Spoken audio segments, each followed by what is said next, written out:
Three, two, one. Hey, everybody. Thanks for stopping by the movie Hangout. Star Wars Celebration 2020 has been canceled, at least in person. That's the topic of this video. Before I get to it, if you could just click that subscribe button, hit like, post a comment, I would really appreciate it. Trying to get my subscribers up. Okay, so every year, unless you've been living under a rock, there's what's called a Star Wars celebration. It's a huge convention, just celebrates everything Star Wars. People fly in from all over the country, all over the world for this thing.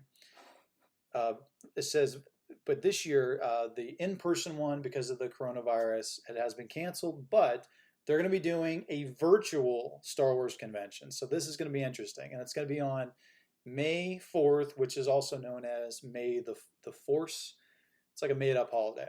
So virtual Star Wars convention to launch for May 4th. ReedPop, the organization behind Star Wars Celebration, is hosting an online revelry. May the 4th be with you and Revenge of the 5th. Pretty nerdy. I gotta admit, I love it, but it is pretty nerdy. Fan conventions have gone on hiatus as COVID-19 continues to keep the world on lockdown. But that isn't preventing New York Comic Con and Star Wars Celebration organizers ReedPop from marking next week's Star Wars Day. The two-day and online revelry, May the 4th be with you, and Revenge of the 5th celebration features multiple virtual events, including live tweeting movies and episodes of both Star Wars: The Clone Wars and Star Wars Rebels, as well as Q&A sessions and discussions with writers and voice actors associated with the franchise. And it says, additionally, fans will be able to take part in trivia quizzes and prize giveaways across the May 4th, 4th to 5th period with a ReedPop, encouraging usage of the hashtags.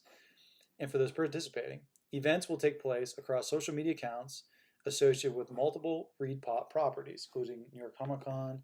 The announcement of the online revelry event follows similar virtual conventions.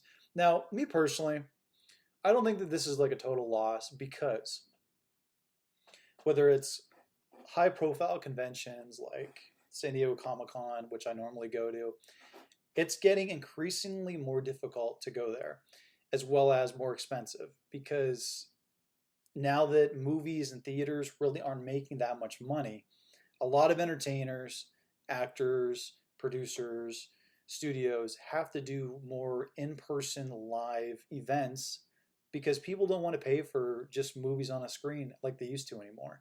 Now that you can watch pretty much limitless movies in a single day on a streaming service like Hulu or Netflix or Amazon Prime, and there's more and more popping up every day, it's kind of become devalued in many ways. So the studios rely on these conventions. So more money is going to the conventions, which is cool because they're better. You know, the booths are like interactive. The Netflix booth is super cool. The swag you get is really cool. The Nickelodeon one is awesome. You get like cool t-shirts you can design and stuff. But it becomes harder and harder to get in if some of this could possibly be transitioned to online events, virtual events. More people can participate. It might actually drive the price down a little bit because maybe less people will actually travel to San Diego for the Comic-Con. You know, maybe like 10,000 people will stay home, take advantage of the virtual events, save their money, and that'll give more room for, you know, a guy like me that wants to go, or somebody else that wants to go in person. So, you know, I think that it could potentially be a win-win for a lot of people. I would not expect for this particular convention, the Star Wars Celebration convention, to be run smoothly because it's been on such short notice. But I would expect in the future for it to be, you know, pretty buttoned up as far as how it's organized and everything. Especially with those VR goggles that people put on, you could literally like feel like you're like walking around the convention floor, or like if you're looking at a panel, you don't got to wait in line like I do. You can just sit on your couch, you know, and just like eat popcorn and just like be like watching Mark Hamill. It's like you're sitting across from Mark Hamill while he's talking about Star Wars or something. So I don't know. I see a lot of positive things about it, so I'm interested to see what happens, what comes of it. But anyway, thanks for watching. And as always, if you want to get future rants, reviews, or original content, click subscribe. Later.